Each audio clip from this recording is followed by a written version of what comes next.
ไ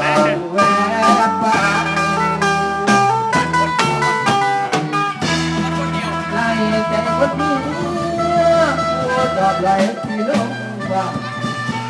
เราพอเจอดอกอย่าเพิ่งเจอกันไหมทำ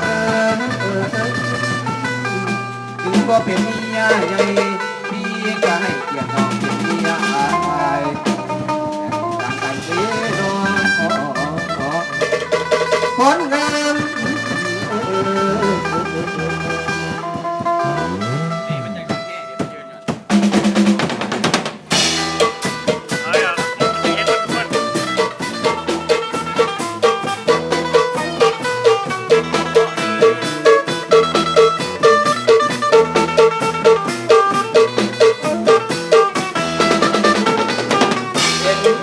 ทีวีอย่าเป็นหาดูวันว่าเป็นกันเวลาไปหาเธอก็รู้ว่าพี่รักเจ้าเพียงใดเฝ้าใหญ่ทุกวันเวลา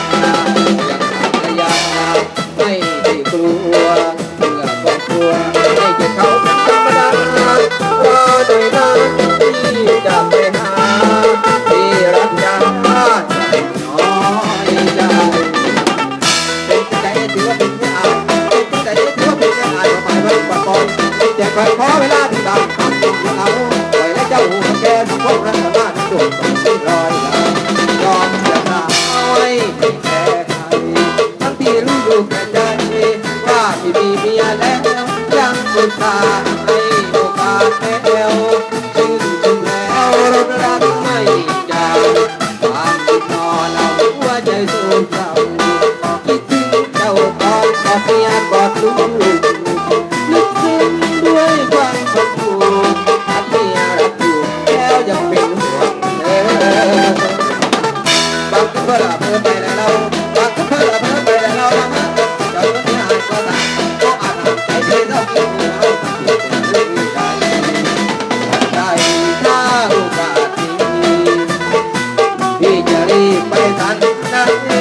งจะเป็นก่อนความน้องให้ชื่นใจตำแหน่งอะไรก็มีเพียงเหมือนกันความต้องการสองเราอย่ากลัวใครว่าชั่วก็จำครับชาวบ้านรอพี่หน่อยไม่ว่าทรมานยังต้องการตาวาอย่าน้อยใจใจถือว่าเป็นไม่อายใจถือว่าเป็นไม่อายมาหมายว่าไปโอ๊ตจะได้ผู้ใดใจอายแน่นอนที่เขารอที่เขารอจะจอดไว้น้องตา